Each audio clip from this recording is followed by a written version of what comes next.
ಸಮುದ್ರ ಮಂಥನದ ಸಮಯದಲ್ಲಿ ಶಿವದೇವರು ತನ್ನ ಮೂರನೇ ಕಣ್ಣಿನ ಜ್ವಾಲೆಯನ್ನ ಸಾಗರಕ್ಕೆ ಎಸೆದಾಗ ಅದರಿಂದ ಜಲಂಧರನು ಜನಿಸಿದನು. ಇವನು ಅಜೇಯನಾಗಿದ್ದನು. ಜಲಂಧರನು ಕನ್ಯೆ ನಿಯಮಗಳಾದ ವಿಷ್ಣು ಭಕ್ತೆಯಾದ ವೃಂದಾಳನ್ನು ವಿವಾಹವಾದನು.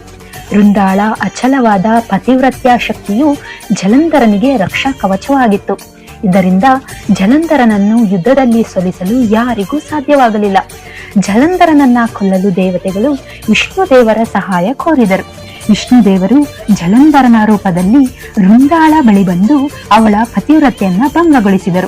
ವೃಂದ ತಾನು ಮೋಸ ಹೋದುದನ್ನ ಅರಿತು ವಿಷ್ಣು ದೇವರು ತನ್ನ ಹೆಂಡತಿಯಿಂದ ಬೇರ್ಪಡಲಿ ಎಂದು ಶಪಿಸಿ ಅಗ್ನಿಗೆ ಬಿದ್ದು ಆತ್ಮಾರ್ಪಣೆ ಮಾಡಿಕೊಂಡಳು. ವೃಂದ ಅಗ್ನಿಗೆ ಬಿದ್ದ ಸ್ಥಳದಲ್ಲಿ ತುಳಸಿ ಗಿಡವು ಜನಿಸಿತು. ಆಕೆಯ ಪಾವಿತ್ರತೆಯಿಂದಾಗಿ ವಿಷ್ಣು ದೇವರು ಆಕೆಯನ್ನು ತುಳಸಿಯಾಗಿ ಪರಿಗಣಿಸಿ ತನಗೆ ತುಳಸಿ ಪೂಜೆ ಇಲ್ಲದೆ ಯಾವುದೇ ಪೂಜೆ ಅಪೂರ್ಣ ಎಂದು ವರ ನೀಡಿದರು.